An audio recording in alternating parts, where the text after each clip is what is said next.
Hello, and a very warm welcome to the Snoozy Scientist. I'm so glad you could join me. Think of this as a small sanctuary created just for your peace of mind, and to help make this space as peaceful as possible, you might consider expanding the video to fill your screen. It's a gentle way to create a quiet, immersive window for yourself, free from the distractions of the world outside of it. Whether you're nestled in bed with the lights turned down low, drifting on the couch, or simply finding a quiet moment to let your mind settle before sleep, you are in the right place. This space is for you.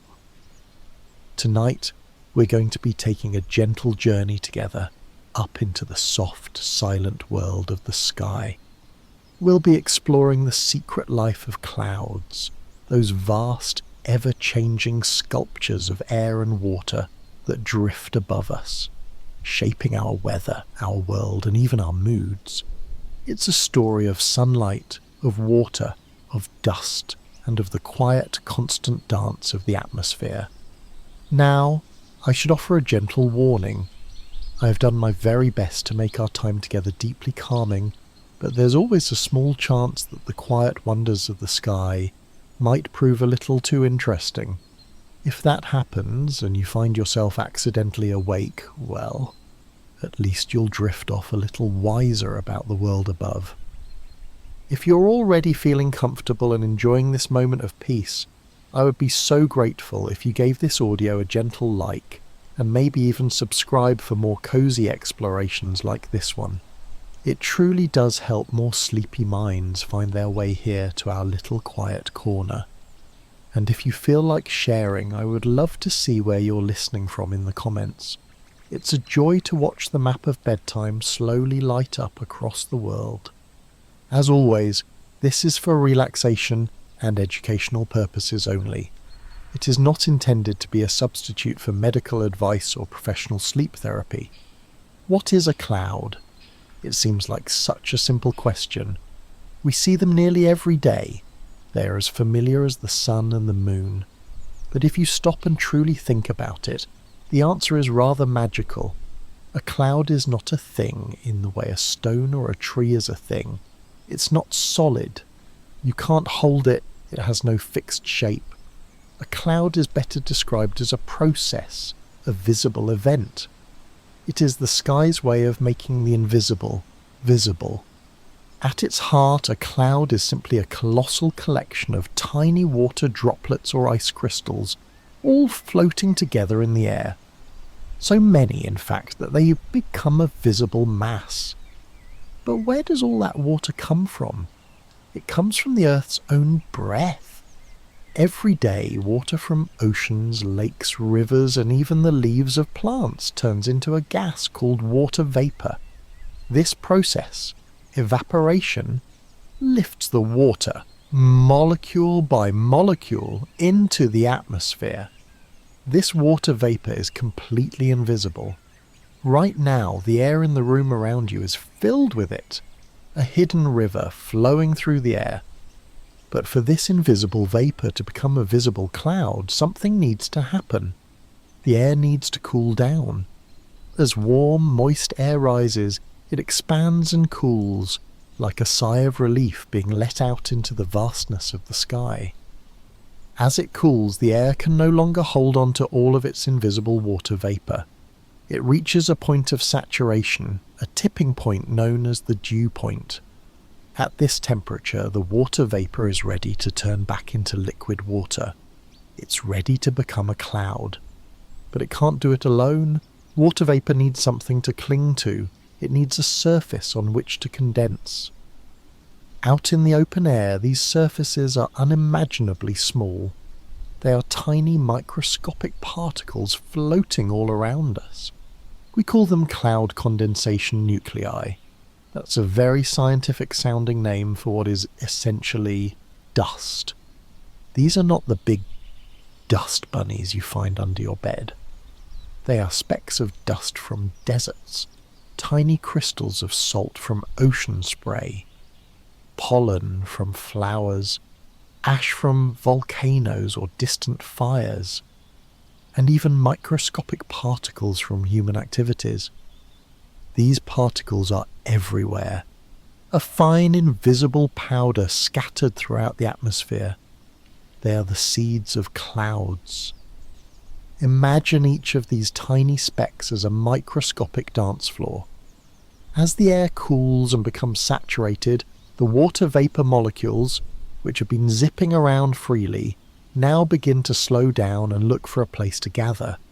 They find these tiny dust or salt particles and begin to cling to them one by one. A water droplet is born. It is an incredibly small and delicate thing, far too light to fall. It simply floats, and it is not alone. All around it, trillions upon trillions of other water droplets are forming on their own little nuclei. They are all so small and so light that they are easily held aloft by the gentle upward currents of air. When enough of them gather together in one place, they begin to scatter the light, and suddenly what was once clear, empty air becomes a soft, white, visible form. A cloud has appeared. It is a metropolis of water droplets, a floating city built on foundations of dust. It's an astonishing thought that something so vast and majestic as a cumulus cloud, towering miles into the sky, is made of nothing more than countless water droplets, each so small that it takes about 1 million of them to form a single average raindrop.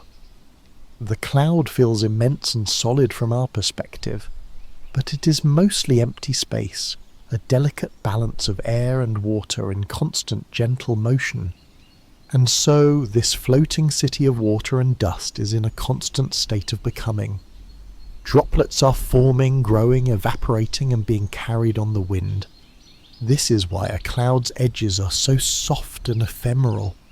You're not looking at a static object, you're watching a living, breathing system in motion.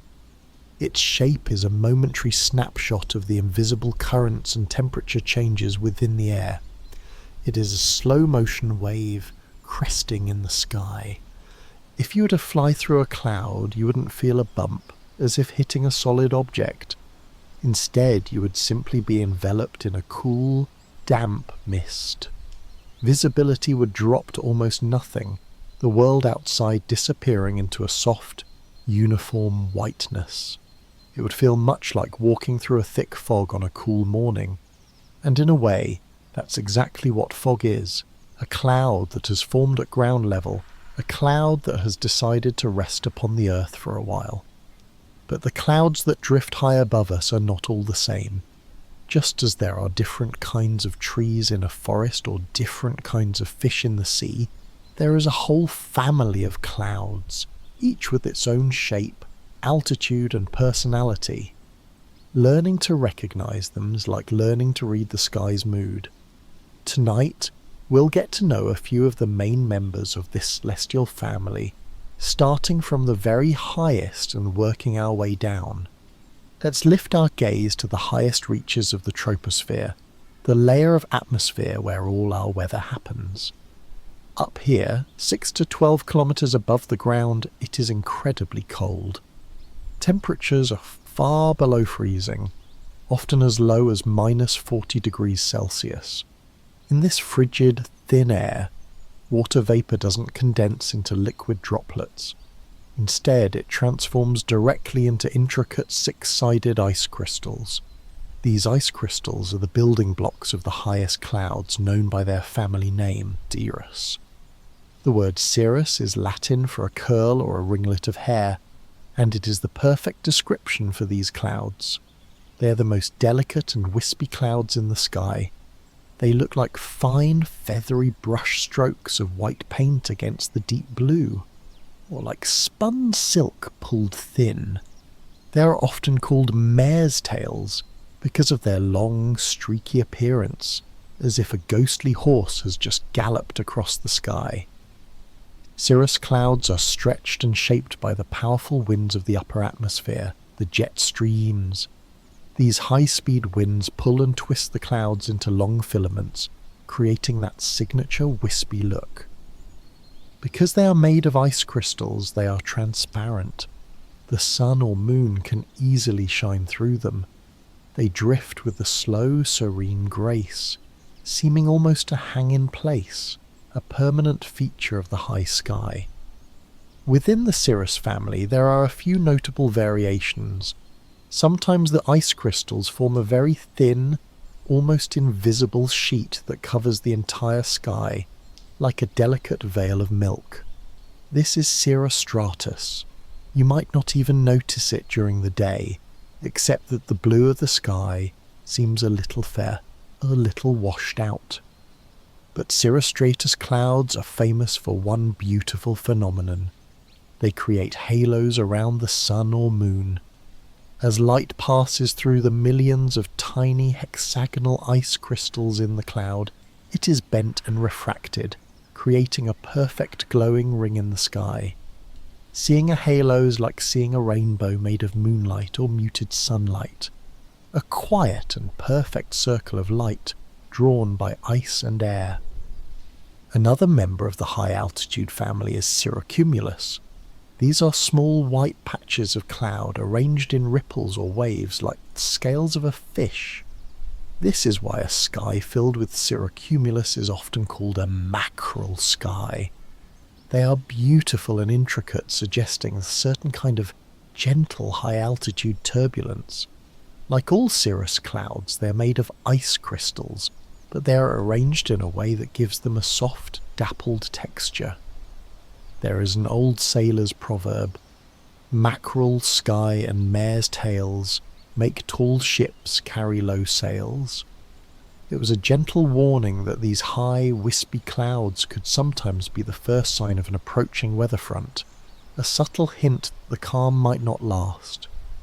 But there is no alarm in their appearance, only a quiet, patterned beauty. These high clouds play a subtle but important role in regulating our planet's temperature. Because they are thin and transparent, they let most of the sun's warmth pass through them to the Earth's surface. But they're also very good at trapping some of the heat that radiates back up from the Earth. So in a gentle way, they act like a thin, high-altitude blanket, having a slight warming effect. So next time you look up and see those fine, feathery streaks of white so high they seem almost etched onto the dome of the sky, take a moment. Know that you are looking at ice, not water. You are seeing the work of the jet stream, painting with threads of frozen vapour. You are witnessing the highest, coldest, and perhaps most serene members of the cloud family, the quiet and graceful Cirrus. From the icy, silent heights where the cirrus clouds reside, let's gently descend. Imagine sinking slowly through the cool air, down into the middle layers of the troposphere, a realm that sits between 2 and 6 kilometers above the ground. Here it is still cool, but not as frigidly cold as the upper atmosphere. In this middle ground we meet the next branch of the cloud family, a group whose name begins with the prefix alto. Alto, a word we might associate with a musical range, here simply means high, but it refers to this middle altitude, higher than the lowest clouds but below the wispy cirrus. The clouds here are a mixture. They are composed of both supercooled water droplets, liquid water that remains liquid even below its freezing point, and tiny ice crystals. This mix of states gives them a different character, often a softer, thicker, and more opaque appearance than their higher altitude cousins. One of the most common mid-level clouds is Altostratus. If Cirrostratus is a thin veil, then Altostratus is a thicker blanket. It appears as a greyish or bluish sheet of cloud that can cover the entire sky, or a large portion of it. When you look up at an Altostratus sky, you get the sense of a uniform, settled greyness. It's the kind of sky you see on a calm, overcast day, a day that feels quiet and contemplative. Unlike the thin Cirrostratus, Altostratus clouds are dense enough to obscure the sun. You can usually still see the sun's position, but it appears as a pale, watery disk, as if you were looking at it through ground glass. There are no sharp shadows on the ground on an Altostratus day. The light is diffused, soft and even. The world feels gentle, quiet and wrapped in a soft grey light. Because they are made of a mix of water droplets and ice crystals of varying sizes, they do not create the perfect sharp halos that Cirrostratus clouds do. Altostratus clouds often signal a change in the weather. They frequently form ahead of a warm front, and their appearance can mean that steady, widespread rain or snow is on its way, often within a few hours. But there is nothing menacing about them. They arrive gently, thickening the sky with a slow, steady patience. They are the quiet announcers of a long, soft rain, the kind you might listen to as you drift off to sleep. Sharing this middle space is another beautiful cloud formation, Altocumulus. While Altostratus forms in sheets, Altocumulus gathers in patches and layers of puffy, rounded masses. These are the clouds that often look like flocks of sheep grazing in the sky. They can be brilliant white or greyish, and they often appear in waves or organised lines, like ripples on a celestial pond. Each individual cloudlet in an Altocumulus layer is typically about the size of your thumbnail if you hold your hand up to the sky. This is a good way to distinguish them from the higher, smaller Cirrocumulus. Altocumulus clouds are closer to us, so their individual puffs appear larger and more defined. They are made mostly of water droplets, which gives them sharper edges than the icy, wispy cirrus clouds. The beauty of Altocumulus lies in its sheer variety. Sometimes these clouds form a vast, rolling layer that stretches from horizon to horizon, a cobblestone street in the sky. At other times they are more scattered, like clumps of cotton wool set adrift. They are particularly stunning at sunrise or sunset because they have more texture and vertical structure than a flat sheet of cloud. The low-angled light of the sun can catch their undersides, illuminating them with breathtaking shades of pink, orange, and red, while their tops remain in shadow. Like Altostratus, Altocumulus clouds can indicate changing weather, but they are a little more ambiguous. Their presence on a warm, humid morning can sometimes mean that thunderstorms might develop later in the day, but just as often they are simply a sign of a stable, peaceful atmosphere. They are clouds of quiet character, adding texture and interest to the sky without making any grand pronouncements. They are the gentle flock, the calm ripples, the sky's quiet poetry. So when you find yourself under a sky that is not quite clear blue, but not quite heavy grey either, look up. If the sun is a watery, dim disk behind a uniform sheet, you are likely standing under a layer of Altostratus. If the sky is filled with patterns, with rolls and patches of white, like a vast flock of celestial sheep, you are gazing at Altocumulus. You're looking at the middle world of the sky, a place of mixed ice and water, of gentle light and quiet change. Let us now complete our gentle descent, leaving the middle altitudes and sinking down into the lower levels of the atmosphere, the layer that stretches from the ground up to about 2 kilometers. This is the part of the sky we feel most connected to. The clouds that live here feel closer, more immediate. They brush the tops of mountains and skyscrapers, and their shadows race across the fields and hills below. Here, we meet the clouds whose names are perhaps the most familiar, Stratus and Cumulus. Let's begin with stratus.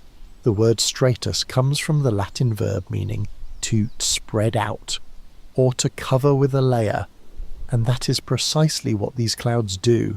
A stratus cloud is a grey, featureless, uniform layer. like a fog that hasn't quite settled on the ground. When you wake up to a day where the sky is a single uninterrupted sheet of low grey cloud, you are looking at stratus. There's very little texture or definition to a stratus cloud. It's simply a low, gloomy ceiling.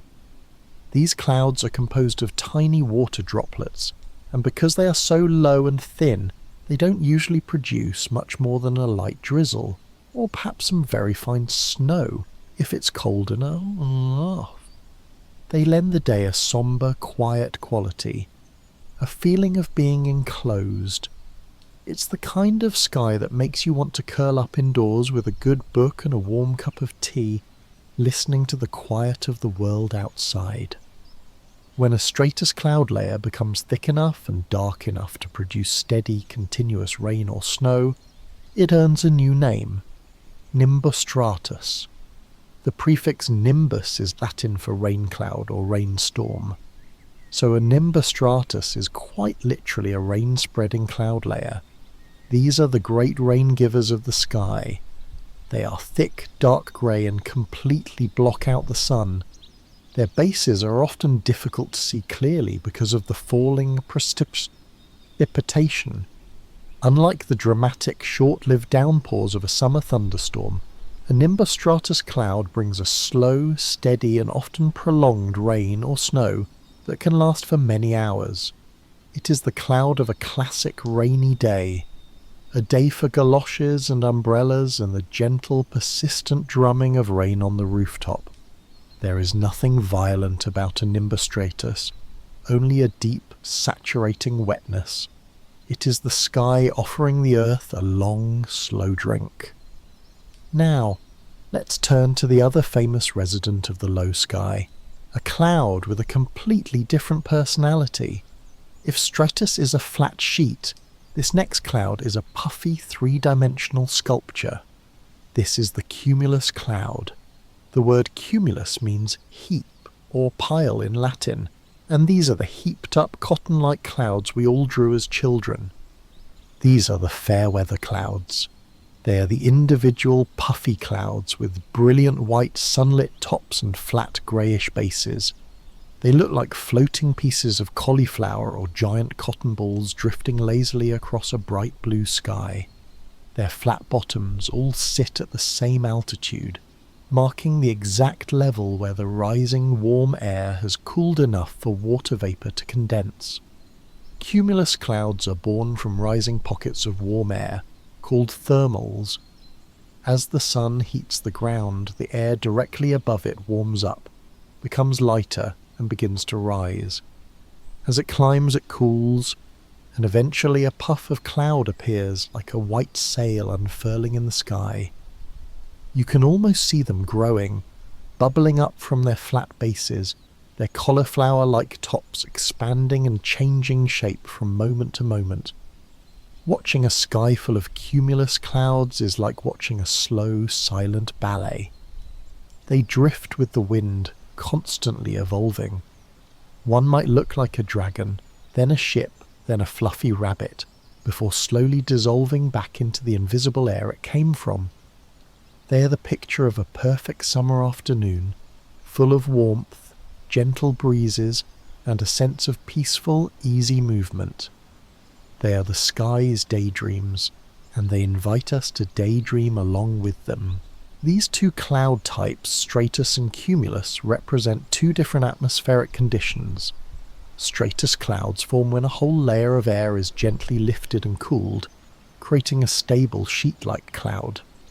Cumulus clouds, on the other hand, form in an unstable atmosphere, where individual pockets of warm air are bubbling up like pots of water on a stove.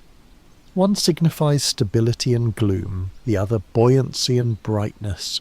Together they are the most common and recognisable clouds, painting the skies we live under with moods of all kinds, from the deep grey of a rainy morning to the bright, cheerful blue of a sunlit afternoon. But what happens when the gentle upward energy that creates a puffy cumulus cloud doesn't stop? What if the rising thermal of warm air is not just a gentle bubble, but a powerful, persistent plume? What happens when a cloud born in the lower atmosphere decides it doesn't want to stay there? It begins to grow. This is how we get clouds of great vertical development. Clouds that are not content to live in one layer of the sky, but instead stretch through many. The story begins with our familiar, friendly cumulus cloud. On a day with a little more energy in the atmosphere, it might not dissipate after a few minutes. Instead, fed by a strong updraft from below, it will grow taller and taller, its cauliflower-like top boiling upwards. It becomes what meteorologists call a cumulus congestus, or towering cumulus. It looks like a great mountain rising in the sky, a tower of brilliant white cloud. If the air continues to be unstable and the updraft remains strong, this tower will keep climbing, pushing its way through the middle levels of the atmosphere and reaching for the very top of the troposphere.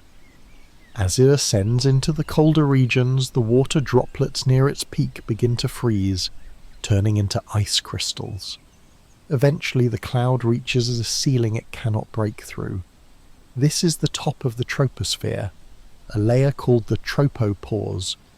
Here, the temperature stops decreasing with height and begins to increase. This acts as a lid. The rising cloud can go no higher, so its top begins to spread out horizontally, carried by the strong upper-level winds. This spreading icy top forms a distinctive flat shape, like a blacksmith's anvil. When you see that classic anvil top, you know you're looking at the final, mature form of this magnificent cloud. It has a new name now, one that speaks of its power and majesty. This is the Cumulonimbus, the king of clouds. A single cumulonimbus cloud is an entire weather system in itself.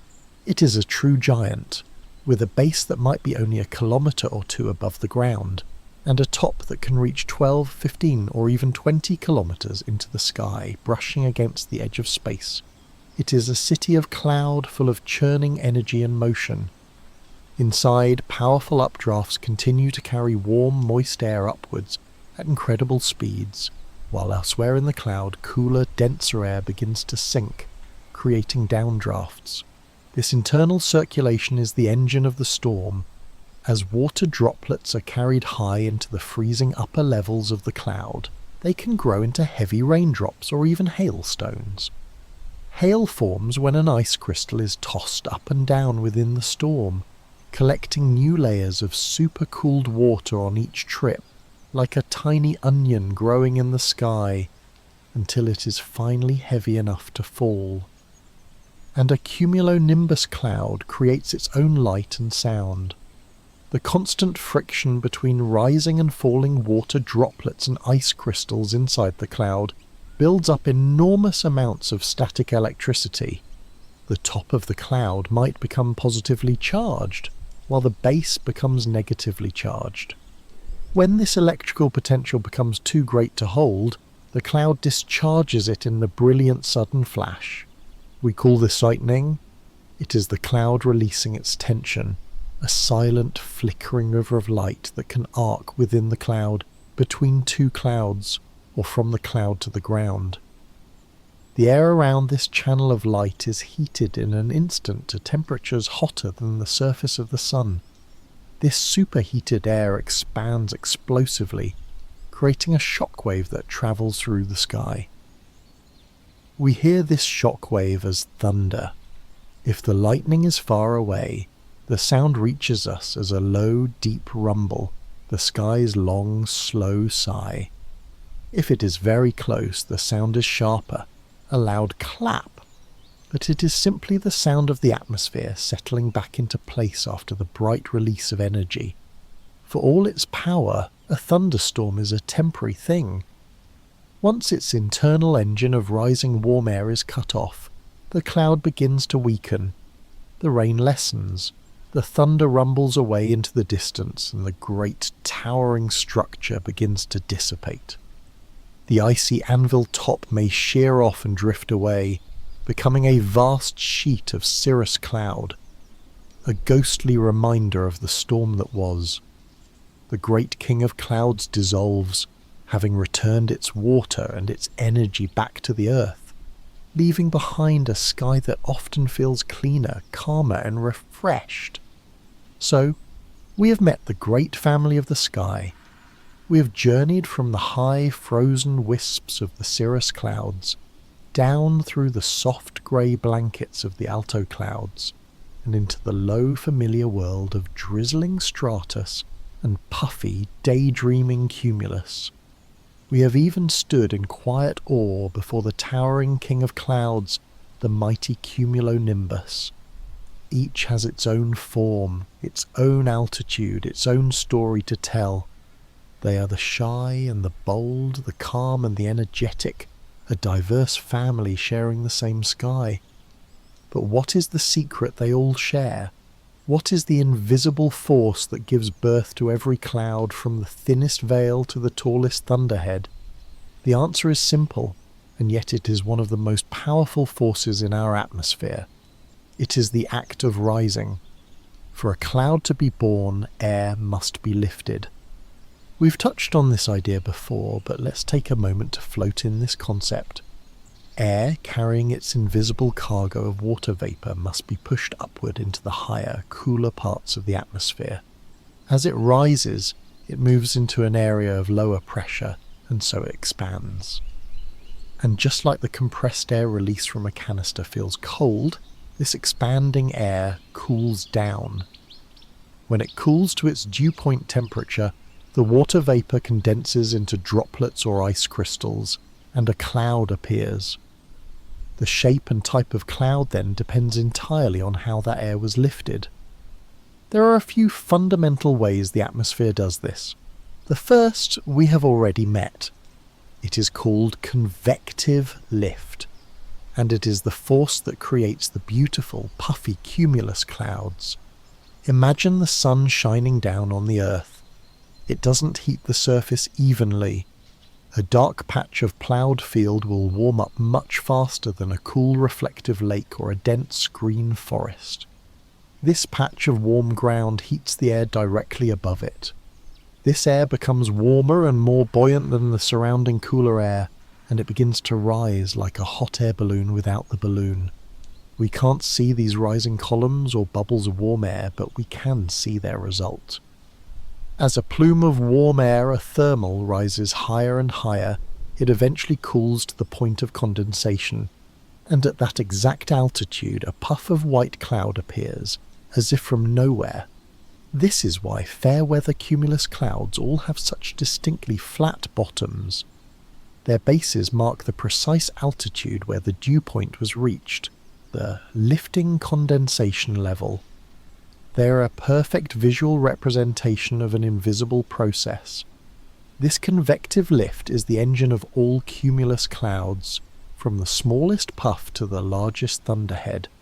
It is the power of the sun turning warmth into upward motion. But there are other ways to lift the air. Imagine a steady, gentle wind blowing across a vast, flat plain. The air moves horizontally, untroubled, but then it encounters a barrier, a hill, or a tall mountain range. The air has nowhere to go but up and over. This is called orographic lift. The word orographic comes from the Greek words for mountain and to write, so it literally means the writing of the mountains on the sky. As the air is forced up the windward slope of the mountain, it expands and cools, just as it does in a thermal. If it has enough moisture, clouds will form. These orographic clouds can seem to hug the mountainside, blanketing the slopes in a soft mist. Often, they create a cap cloud that sits right on the summit, like a white hat. This process is responsible for one of the most dramatic climate effects on our planet. As the air rises up the mountain, it cools and releases its moisture as rain or snow. This is why the side of the mountain facing the wind is often incredibly lush and green, covered in dense forests. But once the air has passed over the summit and begins to descend on the other side, it has lost most of its moisture. As it sinks, it also compresses and warms up, making it even drier. This creates what is known as a rain shadow pool. The leeward side of the mountain, the side sheltered from the wind, can be a dry desert or arid grassland. Many of the world's great deserts are located in the rain shadows of major mountain ranges. The mountains have, in effect, combed all the water out of the air as it passed over. It is a powerful reminder that the very shape of the land beneath us dictates where the clouds can form and where they cannot. The mountains are writing the story of the weather, day after day. So the sky has its ways of lifting the air. It can be heated from below, bubbling up in warm plumes to paint the sky with cumulus clouds, or it can be pushed up and over the grand solid forms of mountains, wrapping them in orographic macetum mist. But there is another way, a much larger and more common way that air is lifted. It happens not when air meets land, but when air meets other air. To picture this, we need to think of the atmosphere as a great, slow-moving ocean full of vast currents and tides. Within this ocean of air, there are enormous bodies of air called air masses. An air mass is a huge parcel of the atmosphere, sometimes covering thousands of square kilometres, where the temperature and humidity are relatively uniform. For example, an air mass that forms over the cold icy plains of northern Canada will be cold and dry. An air mass that forms over the warm waters of the Gulf of Mexico will be warm and incredibly moist. These air masses are always on the move, drifting with the planet's larger weather patterns, and eventually they meet. The boundary where two different air masses meet is called a front, and it is along these fronts that some of the most interesting and widespread weather is born. This process is called frontal lift. Let's imagine a cold, dense air mass from the north moving southward. Ahead of it is a warmer, lighter air mass. As the cold air advances, it acts like a wedge, burrowing underneath the warm air and forcing it to rise. Because the leading edge of the cold front is steep, the warm air is lifted quite suddenly and dramatically. This rapid uplift often creates a narrow band of towering cumulus, or even powerful cumulonimbus clouds. This is why a cold front often brings with it a line of heavy showers or thunderstorms, intense but usually quick to pass. After the front goes through, the sky often clears and the air feels cooler, drier and refreshed. Now, let's picture the opposite scenario. Imagine a warm, moist air mass moving in to replace a retreating cold air mass. The warm air is lighter, so it can't just push the cold air out of the way. Instead, it glides gently up and over the colder, denser air, like a warm blanket being drawn slowly over a cool bed. This creates a much more gradual slope. This slow, gentle, widespread lift creates a very different sequence of clouds. As the warm front approaches, you would first see the highest clouds, the wispy Cirrus, arriving like scouts far ahead of the main event. As the front gets closer, the clouds would thicken and lower, becoming Cirrostratus, perhaps creating a halo around the sun. Then they would lower further into a uniform sheet of Altostratus, making the sun a watery disk. Finally, as the main body of the front arrives, the cloud base would drop into a thick, dark layer of nimbus stratus, bringing with it a long, steady and gentle rain or snow that could last for hours. It's a slow, predictable and beautiful progression, the sky telling a story from top to bottom. There is one more type of lift we should visit tonight, and it is perhaps the simplest of all. It is called convergent lift. This happens when air flows from different directions and converges or comes together in one location. Since the air can't go down into the earth, its only path is up. Imagine water flowing into a sink from two different taps. As the streams meet, the water level rises.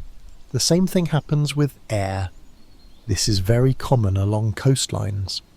In a place like the Florida Peninsula, for example, the sun heats the land during the day. This draws in a cool, moist breeze from the Atlantic Ocean on one side and another from the Gulf of Mexico on the other. These two sea breezes march inland and eventually collide over the centre of the state. This converging air has nowhere to go but up, resulting in a daily fireworks display of afternoon thunderstorms. So whether through the sun's warmth, the push of a mountain, the collision of fronts, or the simple act of coming together, the air finds a way to rise. Each method of lift writes its own signature in the sky, creating a different kind of cloud, a different mood, a different kind of weather. They are the invisible architects of the sky, the choreographers of the cloud's slow dance.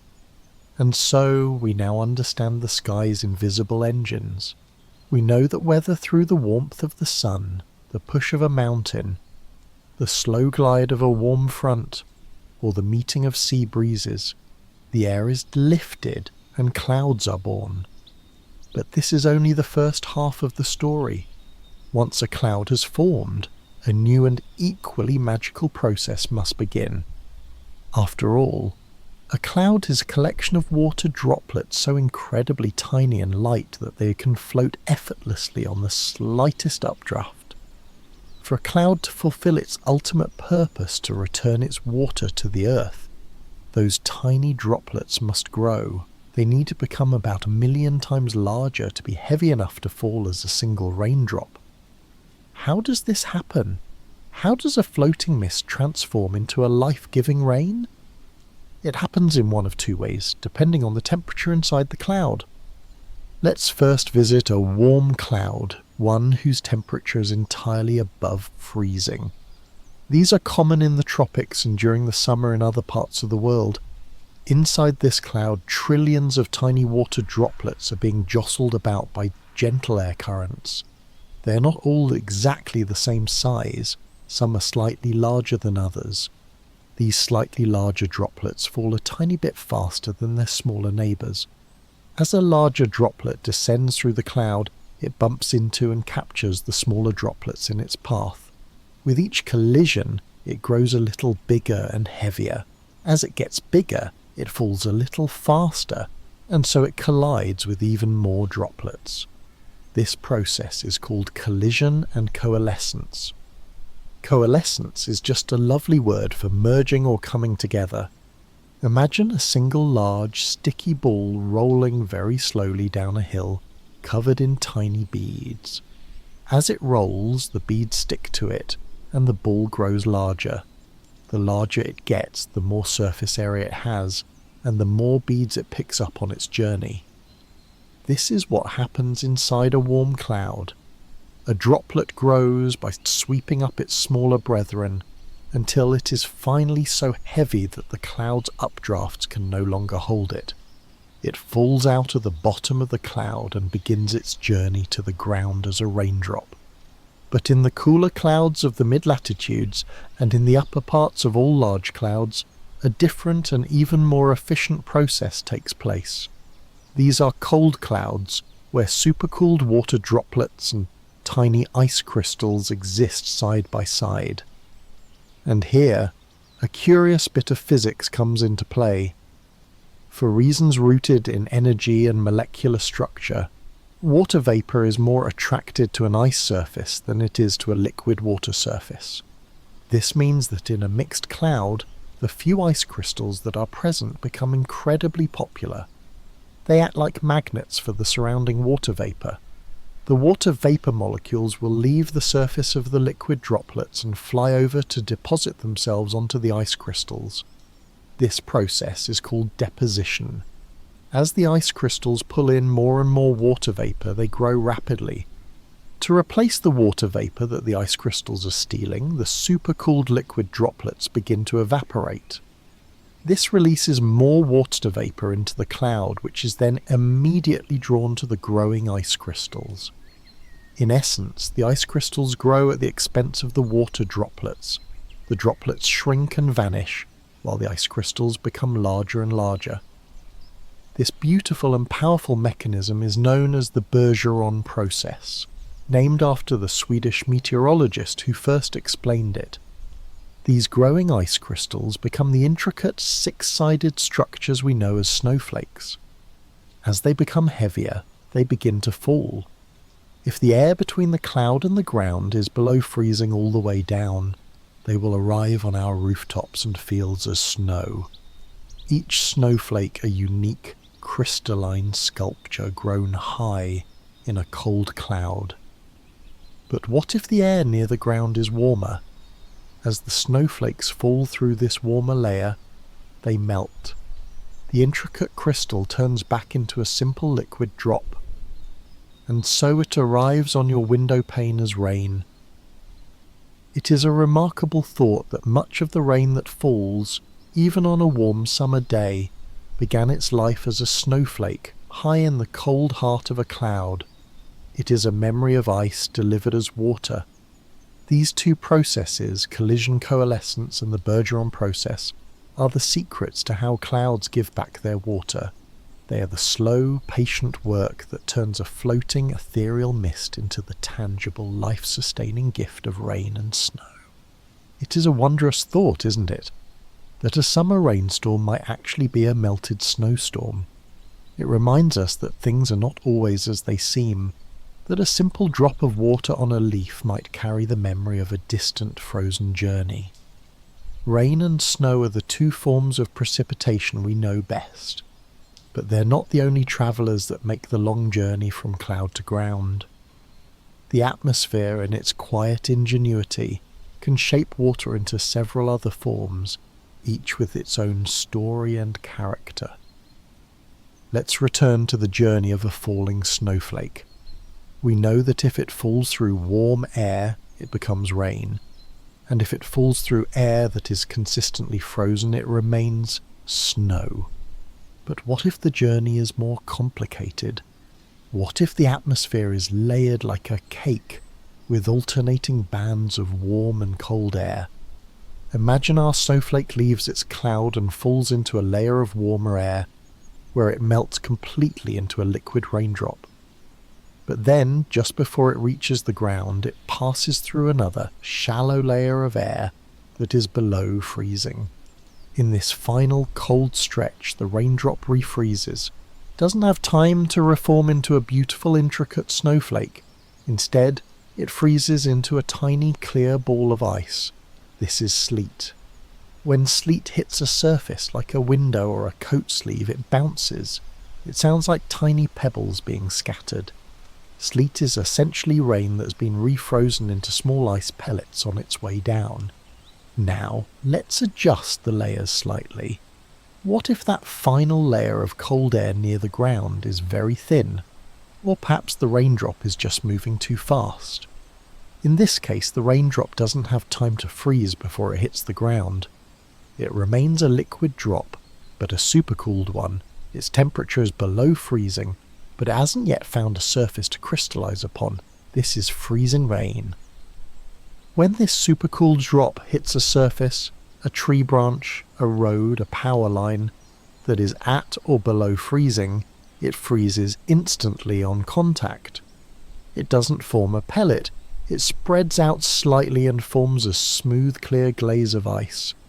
When freezing rain continues for a while, it can coat the entire world in a breathtakingly beautiful but treacherous layer of glass.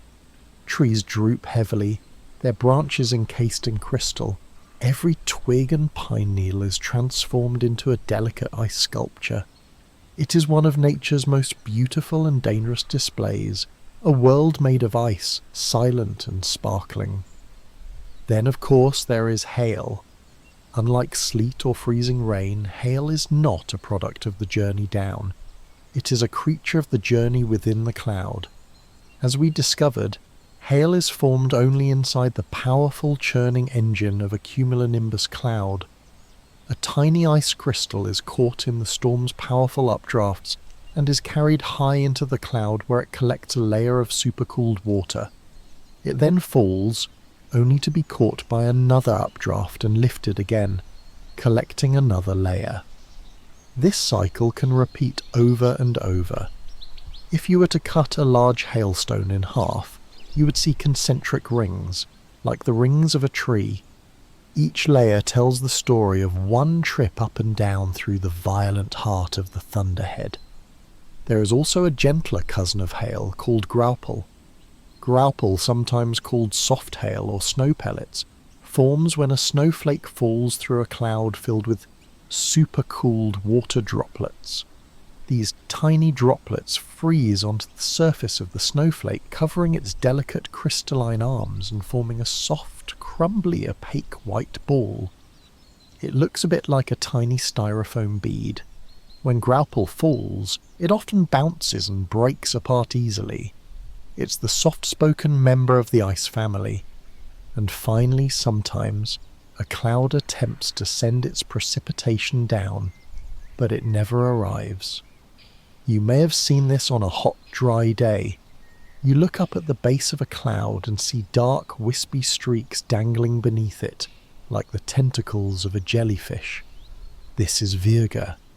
It is rain or snow that is falling from the cloud, but it evaporates in the dry air long before it reaches the ground. It is ghost rain, a beautiful and slightly melancholy sight. The cloud offers its water, but the thirsty air drinks it before the earth can. Virga is a quiet reminder of the delicate balance between the sky and the ground, and of the long, uncertain journey that every drop of water must take. And so the clouds fulfill their promise. They gather the invisible breath of the earth, give it form and substance, and then may it and return it in a cascade of different jewels. The soft melt of rain, the silent crystal of snow, the hard tap of sleet, the glassy coat of freezing rain. They are the great givers of the sky, the active makers of our daily weather. But a cloud's influence on our world is far deeper and more constant than the weather it might bring on any given day. Whether they are raining or not, clouds are engaged in another, much larger task. Day and night, across the entire globe, they are acting as Earth's great climate regulators. They are a vast and ever-shifting system of shields and blankets, constantly working to balance our planet's temperature. It is one of the most delicate and important roles they play. To understand this, we need to hold two seemingly contradictory ideas in our minds at once. Clouds both cool the earth and warm the earth. The overall effect, whether they act as a shield or a blanket, depends entirely on the type of cloud, how high it is, how thick it is, and even the time of day. Let's begin with the cooling effect. Think of a bright, puffy, cumulus cloud on a sunny day. Its top is a brilliant, dazzling white. This whiteness is key. Just as wearing a white shirt on a hot day keeps you cooler than a black one, the white tops of clouds reflect a significant amount of incoming sunlight back into space before it ever has a chance to reach and warm the ground. This reflectivity is known as the albedo effect. Albedo is simply a measure of how much light a surface reflects. Fresh snow has a very high albedo, reflecting almost all sunlight. A dark ocean or forest has a low albedo, absorbing most of it. Clouds, especially the low, thick ones, are like giant, movable mirrors in the sky.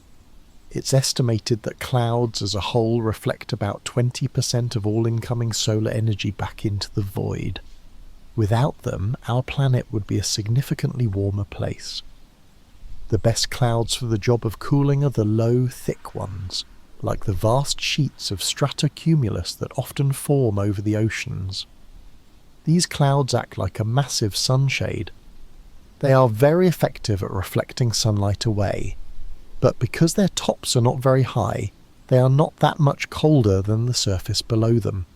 This means they don't trap a lot of outgoing heat, so their primary effect is one of cooling. They are Earth's great parasols. Now for the other side of the story, the warming effect. We know that the Earth, after being warmed by the sun, radiates that energy back out as heat, or infrared radiation. This is where clouds can act like a blanket. The water droplets and ice crystals within a cloud are very good at absorbing this outgoing heat. After absorbing it, they then radiate some of it back down toward the surface, trapping warmth that would otherwise have escaped into space. You have felt this yourself, even if you didn't realize it. A clear night is almost always colder than a cloudy night.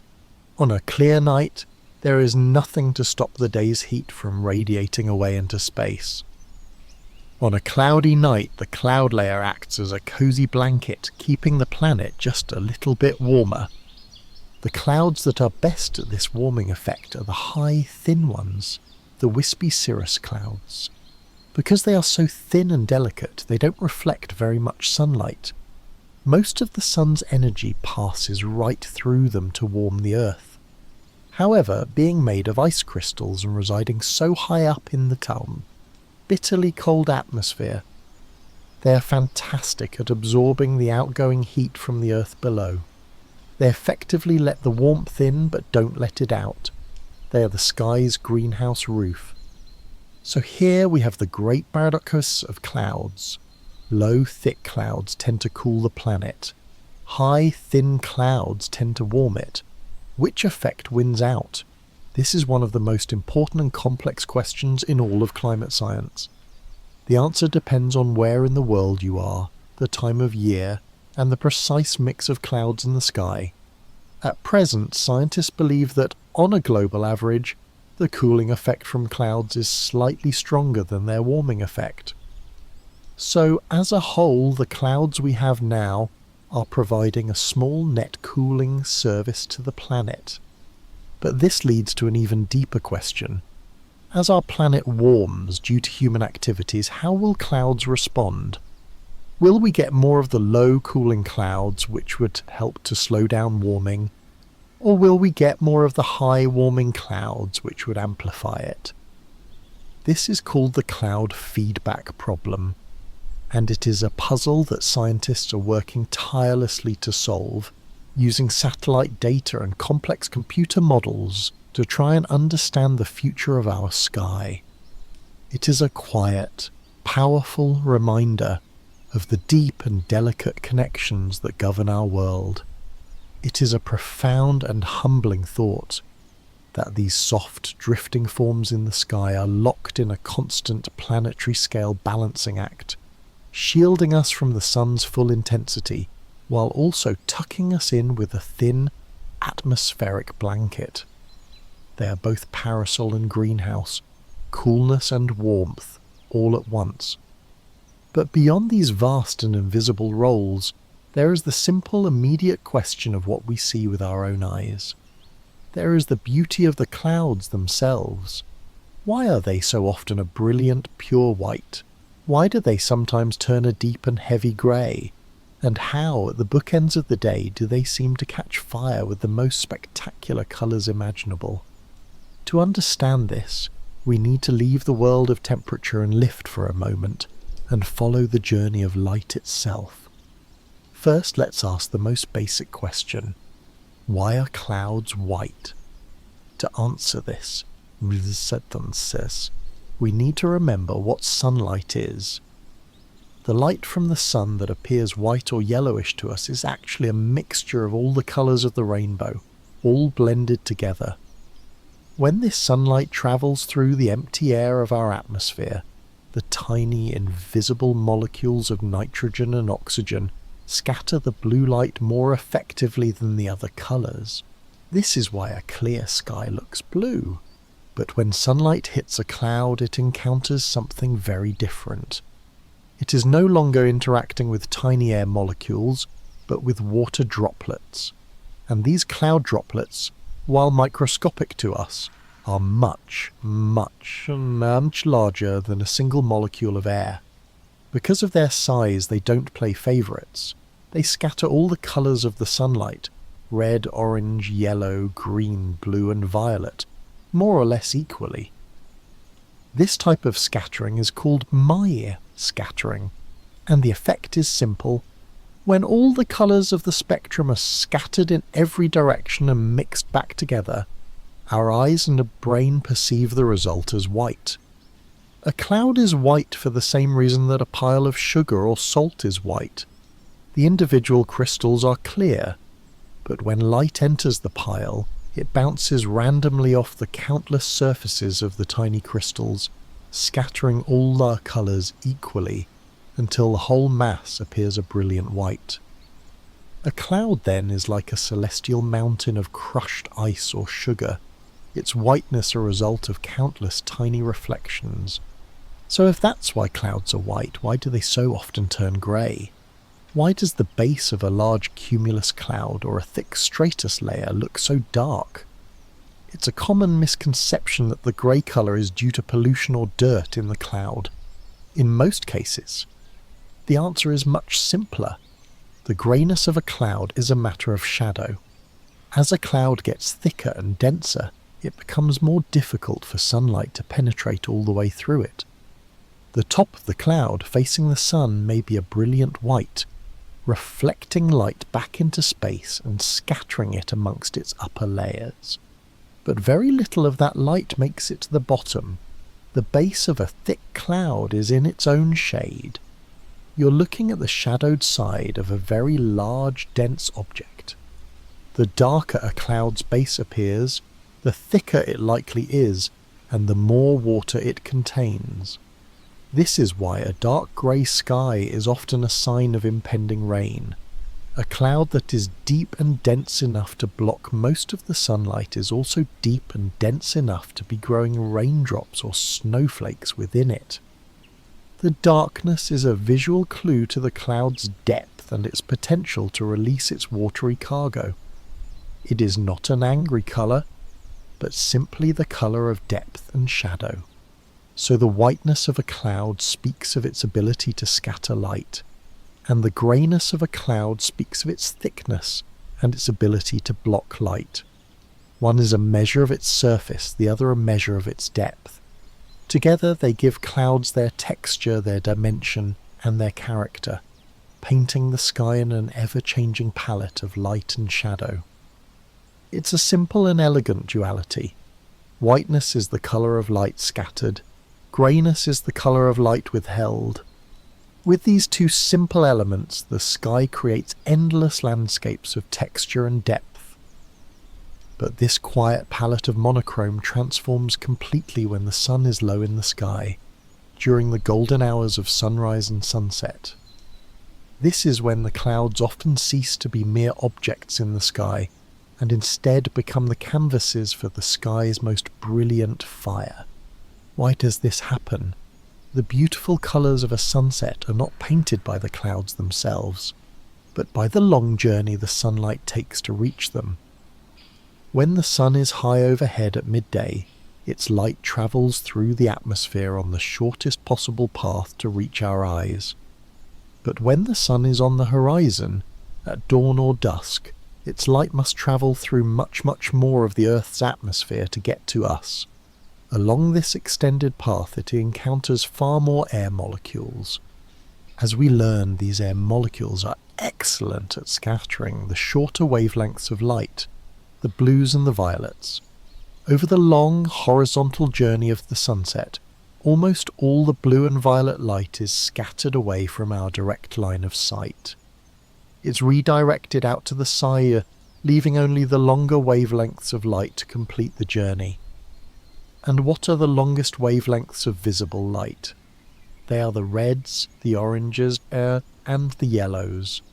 This is why the sun itself looks like a fiery red orb as it touches the horizon, and why the sky around it glows with warm colours. The sky isn't changing colour, we are simply seeing the leftover light, the resilient colours that survived the long scattering journey through the air. Now, let's place our clouds into this scene. The clouds are not creating the red and orange light. They are being lit by it. They act as a magnificent projection screen for the colours of the sunset.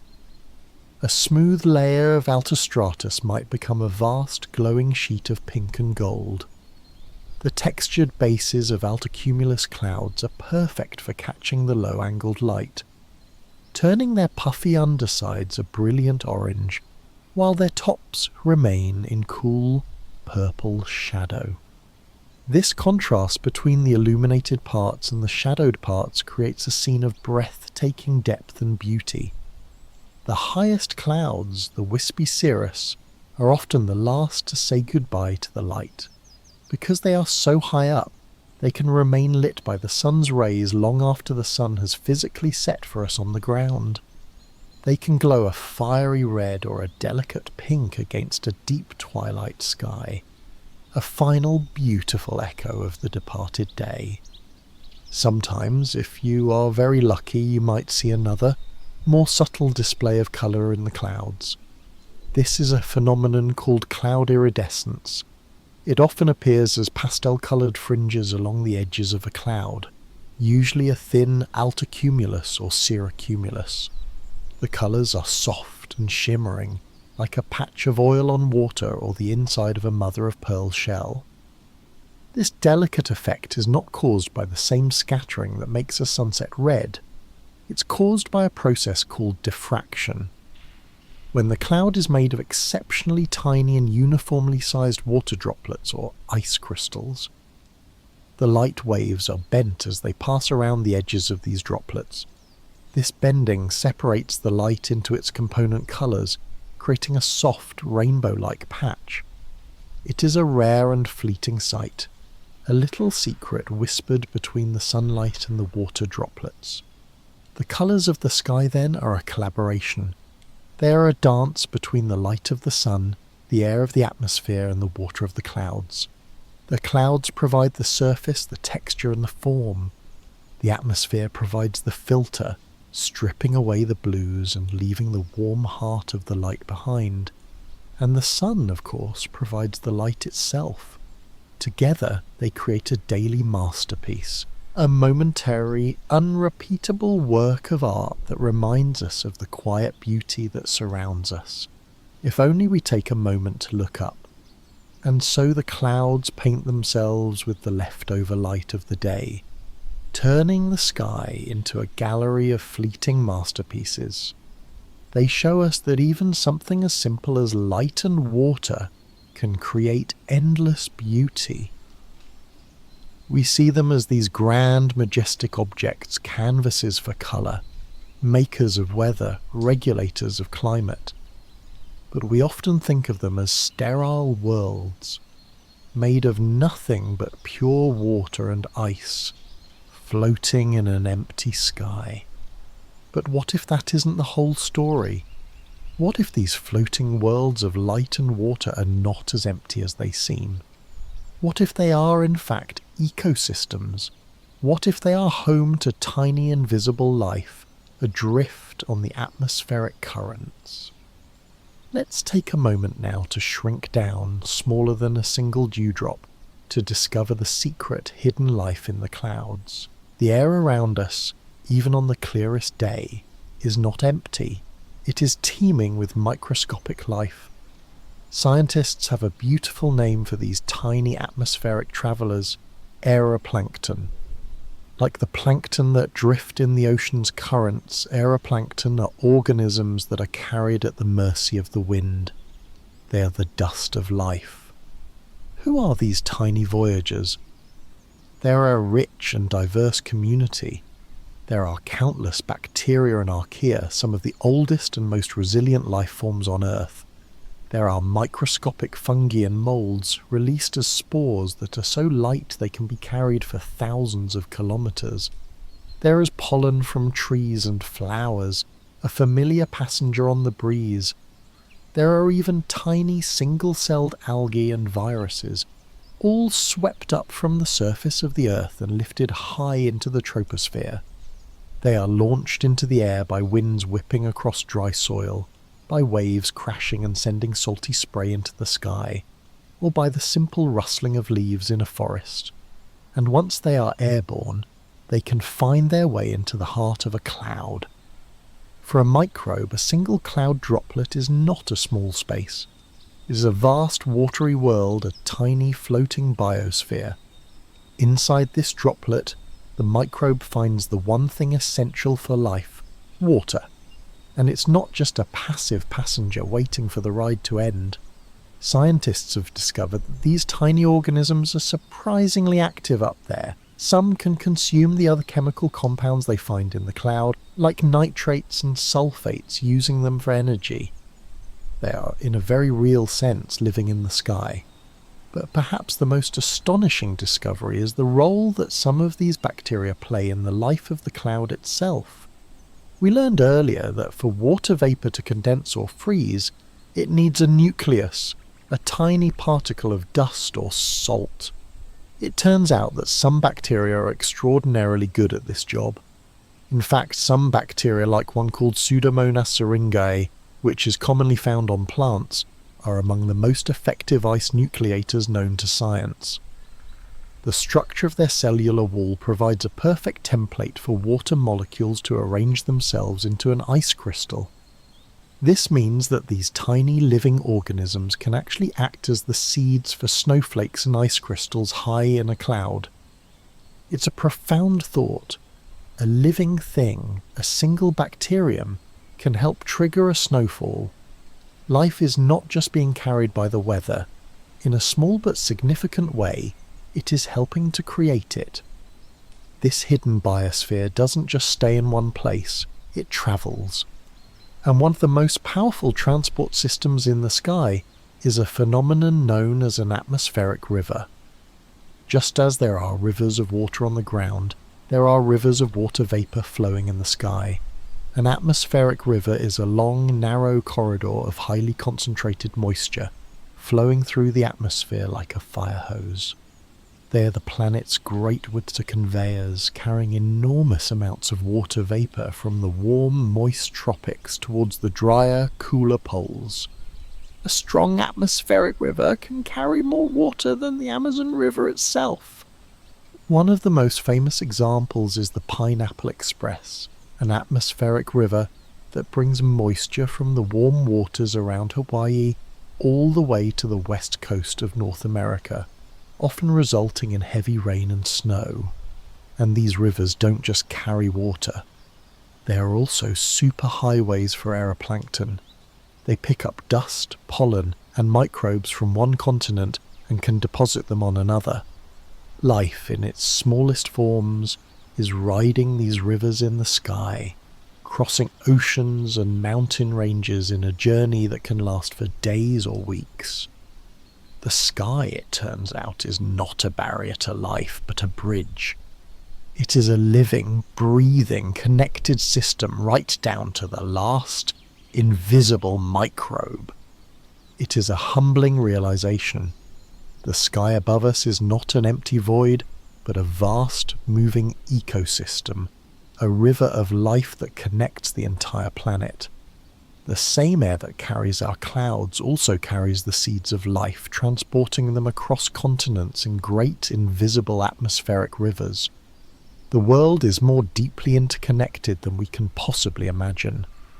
This intricate dance of water, light, and microscopic life makes our planet's sky a place of constant wonder. But our Earth is not the only world with clouds. If we were to take a journey even higher now, far beyond our own atmosphere, what kind of clouds would we find? Let's drift out into the quiet expanse of our solar system and see what the skies of other worlds have to tell us about our own. Clouds, it turns out, are a common feature in the cosmos. Any planet or moon with a substantial atmosphere is likely to have them. But they're often made of substances far more exotic than the simple water we're used to. Let's first visit our neighbour Mars. The red planet has a very thin atmosphere, but it does have clouds. They are delicate, wispy formations that look much like the highest cirrus clouds on Earth. And like our cirrus clouds, they are often made of water ice crystals. But Mars is so cold that even its thin atmosphere of carbon dioxide can freeze. So some Martian clouds are made of frozen carbon dioxide. Or dry ice. They are faint, ethereal things, a ghost of a water cycle on a cold desert world, a reminder of a time when Mars may have been more like Earth. Now let's travel in the other direction, towards the Sun, to our other neighbour, Venus. Venus is a world completely shrouded in cloud. From space it looks like a smooth, serene, brilliant white marble.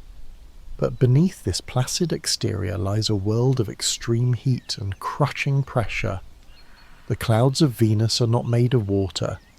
They are thick, permanent layers of highly corrosive sulfuric acid droplets. This dense, unbroken cloud cover is incredibly reflective, which is why Venus shines so brightly in our night sky. But it also acts as a suffocating blanket, trapping heat and creating a runaway greenhouse effect. The clouds of Venus are a beautiful but toxic and oppressive veil on a hellish world. If we venture further out to the gas giants, we find cloud systems on a scale that dwarfs our own. The beautiful swirling bands, spots and storms we see on Jupiter, including the famous Great Red Spot, are all features of its vast and turbulent cloud tops. Jupiter doesn't have just one layer of clouds, it has a whole layer cake of them. The highest, whitest clouds we see are likely made of frozen ammonia crystals. Below them, scientists believe there is a layer of clouds made of a compound called ammonium hydrosulfide, which may be responsible for some of the planet's reddish-brown colours. And deeper still, hidden from our view, there is likely a layer of clouds made of simple water ice and liquid water, just like the clouds of Earth. Further out still, the ice giants Uranus and Neptune are a deep, mesmerising blue. This colour comes from the methane gas in their atmospheres, which absorbs red light. The clouds on these frigid, distant worlds are thought to be made of frozen methane ice crystals, whipping through atmospheres where winds can reach supersonic speeds. They are clouds of methane ice on a deep blue, windy sea. Perhaps most fascinating of all is Saturn's largest moon, Titan. Titan is a truly remarkable world. It is the only moon in our solar system with a thick atmosphere, and it has a weather cycle that is hauntingly familiar. Titan has clouds, it has rain, it has rivers, lakes and seas, but on Titan, where the surface temperature hovers around minus 180 degrees Celsius, all of these features are made not of water, but of liquid methane and ethane. It rains methane from methane clouds, which fills up rivers of methane that flow into vast, still seas of methane. It is a distorted reflection of Earth, a place where the processes are the same, but the ingredients are utterly alien. Looking at these other worlds, the dry ice clouds of Mars, the acid haze of Venus, the ammonia storms of Jupiter, the methane drizzle of Titan, gives us a profound sense of perspective. It allows us to see our own clouds for what they are, a precious and unique feature of our home. Our clouds are made of water, the one substance that makes all the life we know possible. They are part of a cycle that is gentle, life-sustaining, and, in the grand scheme of the cosmos, perhaps very, very rare. This cosmic perspective brings us gently back home, back under our own familiar sky, with a renewed sense of wonder. Our clouds of water, so common and everyday to us, are a rare and precious gift in the vastness of space. And perhaps it is this uniqueness, this life-giving quality, that has always drawn our eyes upward. For as long as humans have looked to the sky, we have had a deep and personal relationship with the clouds. They have been our timekeepers, our guides, our muses, and our oracles. Tonight, in this last part of our exploration, let's drift into the final, most personal aspect of the cloud secret life, the art and soul of cloud gazing. Long before we had satellites and computer models, The clouds were humanity's first weather forecast. For farmers, sailors, and shepherds, reading the sky was not a hobby. It was a critical skill for survival and livelihood. They knew that the arrival of high, wispy cirrus clouds, the mare's tails, could signal a change in the weather within a day or two. They knew that a mackerel sky of patterned Cirrocumulus often meant that wind and rain were on the way. They understood the slow, predictable progression of a warm front from Cirrus to Altostratus to the inevitable Nimbus Stratus, and knew to prepare for a long, steady rain. For sailors on the open ocean, clouds could also be a form of navigation. A lone cumulus cloud in an otherwise clear sky might indicate a small island just over the horizon, its landmass heating up and creating a thermal. The clouds were a map, a set of instructions written in vapour for those who knew how to read the language. But our connection to clouds goes far deeper than their practical uses. They are also a canvas for our imagination. Who among us hasn't laid on their back on a summer afternoon and watched the clouds drift by, finding familiar shapes in their shifting forms? This universal human tendency to see patterns and figures in random arrangements is called pareidolia. In the clouds we see dragons and castles, sleeping giants and soaring eagles, the faces of loved ones and maps of unknown countries. It is a deeply creative and personal act. No two people will see the exact same thing in the same cloud, and the cloud itself is in constant motion, its form changing from one moment to the next. The dragon you see might morph into a ship, which then dissolves into nothing. This simple act of cloud gazing is a form of quiet play. It connects us to our own childhood and to a sense of wonder that is easy to lose in our busy adult lives.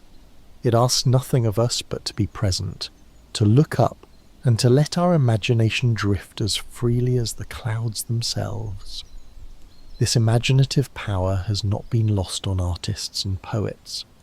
Landscape painters, like the great John Constable in England, studied clouds with a scientific obsession. He created countless sky studies trying to capture the precise form, light, and emotion of each cloud type, knowing that the sky was not just a background, but the key to the entire mood of a painting. Poets, too, have forever used clouds as metaphors for the human condition. They are symbols of fleeting thoughts, changing moods, of freedom, of sorrow, and of the gentle, inevitable passage of time. "I wandered lonely as a cloud," wrote William Wordsworth, "that floats on high o'er vales and hills," perfectly capturing that sense of aimless, gentle, observant drifting. In our modern world, this appreciation continues. There is even a Cloud Appreciation Society, a global community of people who celebrate the beauty of the sky in all its forms. They remind us that there is no such thing as a boring sky, only a sky full of character, from the brightest blue to the deepest storm grey. Perhaps today the simple act of cloud gazing is more important than ever. In a world that moves so fast, a world of screens and schedules, the clouds invite us to do the opposite. They invite us to slow down, to lie still, to watch something that is slow, silent, and in a state of constant graceful change. It is a form of mindfulness, a way of reconnecting with the natural rhythms of the world. The clouds ask for nothing, and they offer a universe of quiet contemplation in return.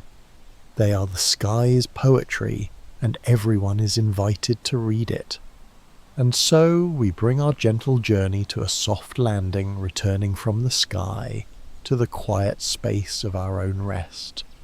We have wandered through the high, icy realms of the Cirrus and down into the great grey halls of the Stratus. We have witnessed the birth of a cumulus puff on a rising thermal, and stood in quiet awe as it grew into a towering thunderhead. We followed the path of light as it scattered into the brilliant white of a cloud's crown, and deepened into the shadow of its base. We saw it catch fire in the long golden rays of sunset. We've explored the very mechanics of lift and the intricate, patient process that turns a floating mist into the gift of rain. We've even found life there, a hidden biosphere of Aeroplankton riding the great atmospheric rivers.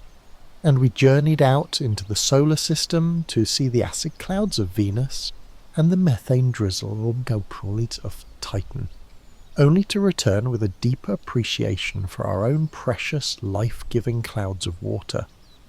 What we have learned, perhaps, is that a cloud is never just one thing. It is a process, a transition, an event. It is the physical manifestation of the atmosphere's invisible energy. It is a story of constant change, of becoming and dissolving. A cloud is a verb, not a noun. And in this way they are so much like the thoughts and feelings that drift through our own minds. Some are light, wispy, and barely there. Others are bright and puffy, full of fair weather energy. And some are heavy, grey, and full of a rain that needs to be released. But none of them are permanent. They form, they shift, they drift, and eventually they dissipate, making way for the clear sky that is always waiting behind them. They remind us that change is natural, that even the heaviest seeming things will eventually pass. Tonight, as you settle into your final moments before sleep, carry this image with you. The world above is not static. It is a slow, silent ballet of water and air. Every cloud is a traveller on a journey, part of a cycle that connects the oceans to the sky to the land, and the land back to the oceans. You, with your own quiet breathing, are a part of that very same cycle. If you have enjoyed our journey together tonight, and you are still awake, I would be so very grateful if you let me know with a gentle like. And if you'd like to join me for more quiet explorations, please consider subscribing. It means the world to me, and helps this calm corner of the world reach more people who might need it. But for now, all that is left to do is rest. Let your thoughts drift and dissipate like the clouds we've journeyed through. Feel the gentle pull of sleep, as certain and as soft as a falling snowflake. May your rest be deep and your dreams be peaceful. Sleep well, and until next time, keep looking up,